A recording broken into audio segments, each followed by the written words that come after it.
Hello, everybody. Hello, everybody. Good to see you today. This is my friend Sally. Say hi. And my name's Rachel, and I'm a theater artist with the Northfield Arts Guild. Theater is kind of like movies or television, except that the actors or the puppets are right there in front of you. And the most important part about theater is telling a story. And that's what we're going to do here today. In fact, we're going to tell two stories, and I'm going to need your help. So our very first story is called Silly Sally by Audrey Wood. I'll read it first, and then we'll add a little theater. Silly Sally went to town, walking backwards, upside down. On the way, she met a pig, a silly pig. They danced a jig. Silly Sally went to town, dancing backwards, upside down. And on the way, she met a dog, a silly dog. They played leapfrog. Silly Sally went to town, leaping backwards, upside down. And on the way, she met a loon, a silly loon. They sang a tune. Silly Sally went to town, singing backwards, upside down. And on the way, she met a sheep, a silly sheep. But they fell asleep.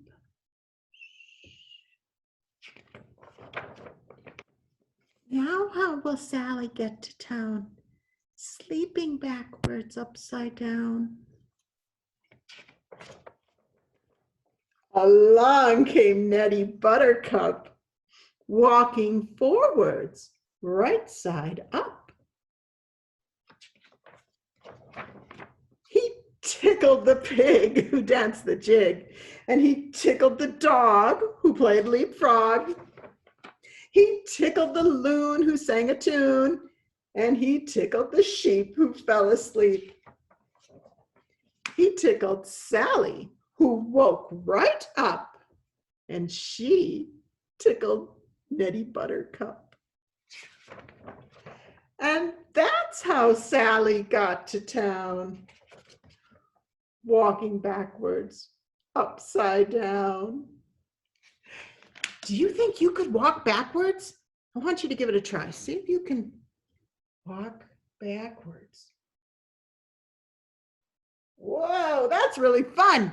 And can you go upside down? Sometimes people can stand on their hands or stand on their head, but you could just pretend to go upside down too. Yeah, because imagination is also a very important part of the theater. So this time, I want you to play Silly Sally or one of the animals or all of the animals or Silly Sally and all of the animals. I want you to join in as we do the story one more time. And the parent in the room or whatever adult is there with you today, I'm hoping that you can play Nettie Buttercup because Nettie gets to tickle. Oh, it's the best part. All right, here we go. Silly Sally went to town, walking backwards, upside down.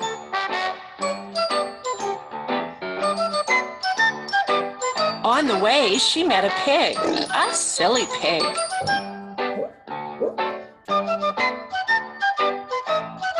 They danced a jig.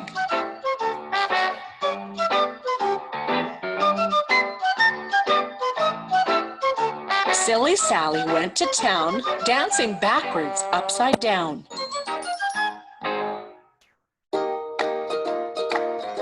On the way, she met a dog, a silly dog.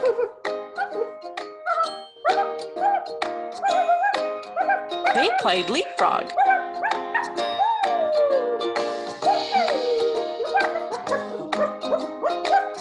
Silly Sally went to town, leaping backwards upside down.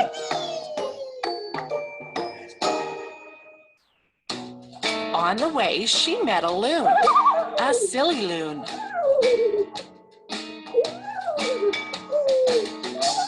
They sang a tune.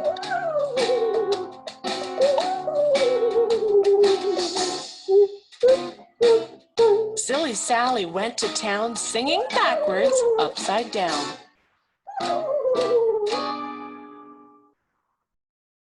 On the way, she met a sheep, a silly sheep.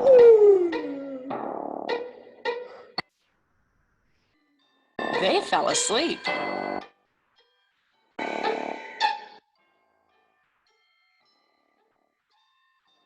How did Sally get to town, sleeping backwards upside down?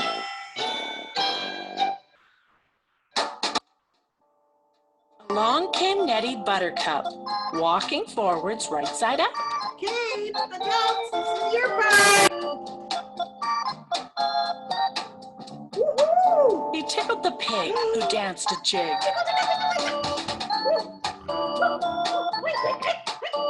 He tickled the dog who played leapfrog.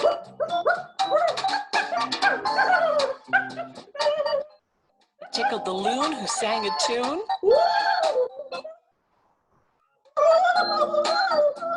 He tickled the sheep who fell asleep.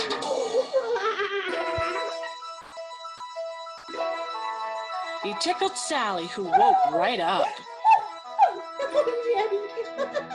I'm gonna get it. She tickled Nettie Buttercup.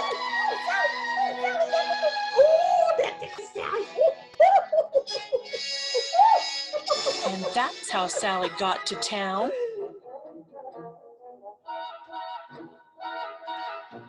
Walking backwards upside down. Up she goes to town. Awesome. Thanks so much for playing along with Sally, you guys. That was amazing. All right, we have one more story to tell you. And this second story has been around so long that my parents had their parents read this story to them. It's an oldie, but a goodie. It's called Caps for Sale. Now this time you have roles to play right along with me the very first time I read our book. You'll catch on as we go. All right, here we go. One more costume piece.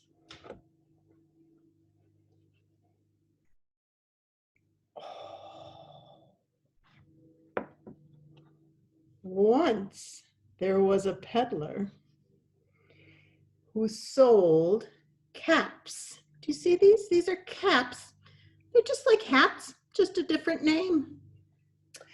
But he was not an ordinary peddler selling his wares on his back. Oh no, he carried them on top of his head.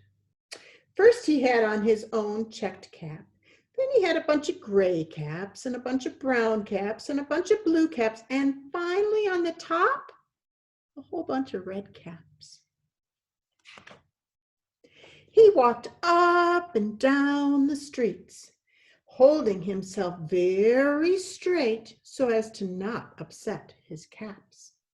As he went along, he called, "Caps, caps for sale, 50 cents a cap." Can you say that with me? Caps, caps for sale, 50 cents a cap. Good job. We're going to say that a couple times. Well, one morning he couldn't sell any caps. He walked up the street and he walked down the street calling, say it with me, "Caps, caps for sale, 50 cents a cap." But nobody wanted any caps that morning. Nobody even wanted a red cap. He He began to feel very hungry, but he had no money for lunch. "I think I'll go for a walk in the country," said he, and he walked out of town slowly, slowly, so as to not upset his caps.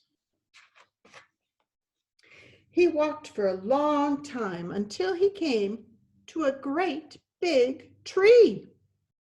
"Well, that's a nice place for a rest," thought he, and he sat down very slowly under the tree and leaned back little by little against the tree trunk so as to not to disturb the caps on his head. Then he put his hand up to feel if they were straight. First his own checked cap, then the gray caps and the brown caps and the blue caps and those red caps on the very top. They were all there. So he went to sleep.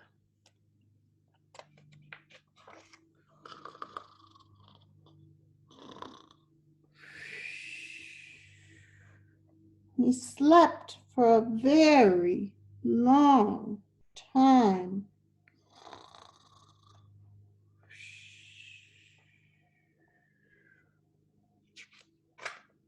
When he woke up, he was refreshed and relaxed.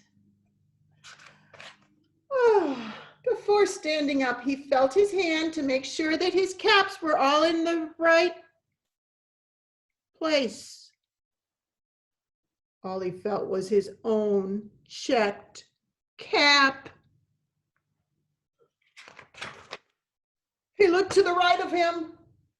No caps. He looked to the left of him. No caps. He looked behind him. No caps. He looked behind the tree. No caps. Then he looked up into the tree. And what do you think he saw? I'm going to need your help here. Do you think that you could pretend to be one of these?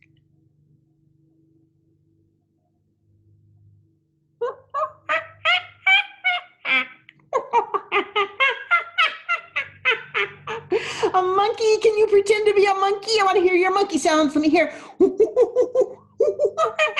Oh, yeah. Awesome. Good monkey sounds. Yes. Well, that is what he saw. Watch. On every branch sat a monkey, and on every monkey was a gray or a brown or a blue or a red cap. Can you pretend to put a cap on your head? What color is your cap? Is it gray or brown, blue? Maybe it's red. The peddler looked at the monkeys, and the monkeys looked at the peddler. He didn't know what to do. Finally, he spoke to them. "You monkeys, you," he said, shaking his finger at them. "You give me back my caps." But the monkeys, are you ready? You ready to join me? The monkeys only shook their fingers back at the peddler and said,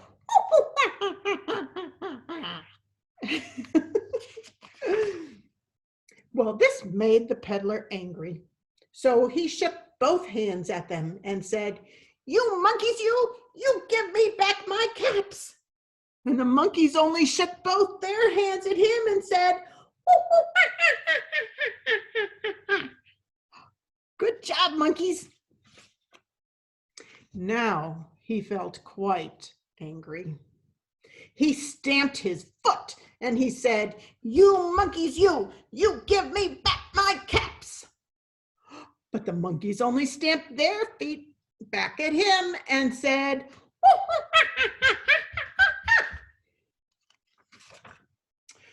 By this time, the peddler was really very, very angry. So he stamped both his feet and he shouted, "You monkeys, you give me back my caps." monkeys only shook both their feet, stamping. Oh!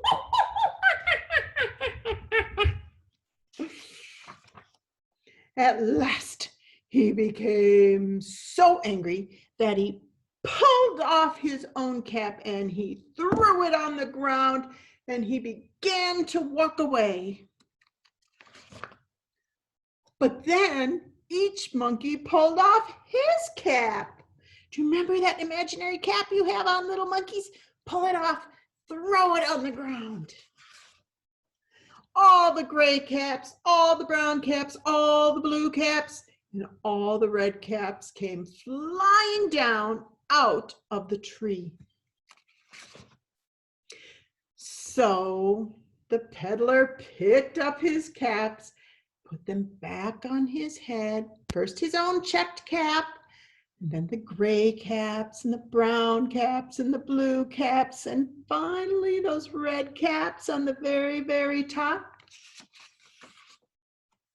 And slowly, slowly he walked back to town saying, do you remember what we say? Caps, caps for sale, 50 cents a cap. The end. Boys and girls, thank you so much for joining me for our little theatrical story time today.